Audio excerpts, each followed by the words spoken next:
চাপৰৰ মুৱাতাৰিস্থিত ১৭ নং ৰাষ্ট্ৰীয় ঘাইপথত ভয়ংকৰ পথ দুৰ্ঘটনা। তীব্ৰবেগী আলম ট্ৰেভেলছ নামৰ আল্ট্ৰা বাছখনে নিয়ন্ত্ৰণ হেৰুৱাই খুন্দিয়াই দিয়ে ৰাষ্ট্ৰীয় ঘাইপথৰ ওপৰত থকা দলঙৰ ৰেলিঙত।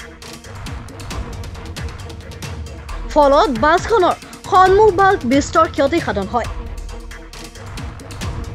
সৌভাগ্যক্ৰমে কোনো যাত্ৰী গুৰুতৰভাৱে আহত নহয় যদিও বাছখনত থকা ৩৫ গৰাকী কম বেছি পৰিমাণে আঘাতপ্ৰাপ্ত হয় বুলি জানিব পৰা গৈছে।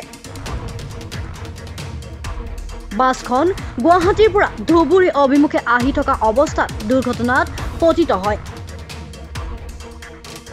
ইতিমধ্যে ঘটনাস্থলীত উপস্থিত হৈছে আৰক্ষী।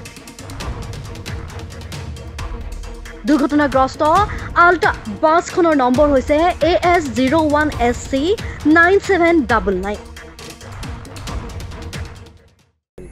আমি আহি আছিলোঁ গুৱাহাটীৰ পৰা, এইটো জাগাৰ পৰা নাম কি কয় চাপৰ। আমিতো গাড়ীত ঘুমাইছোঁ, ৰাতিৰ গাড়ী। আহি পিনে গাড়ীখন ইমান খুন্দা খালে, মানুহৰ ভৰি চৰি ফাটি গ'ল, কাৰো মুখ ফাটি গ'ল।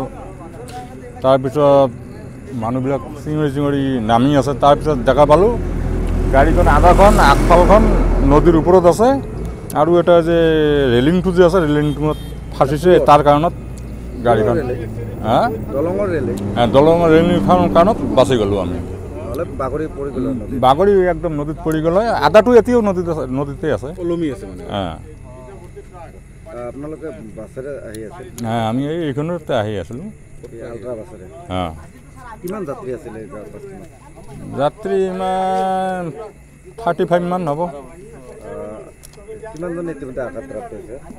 আঘাতপ্ৰাপ্তটো ধৰি লওক গোটেইকেইটা অলপ চলপ হৈছে।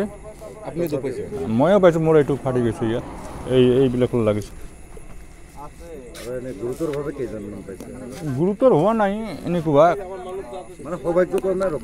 ৰক্ষা কৰিলে ৰেলিংটোৰ কাৰণত ৰক্ষা পাইছে।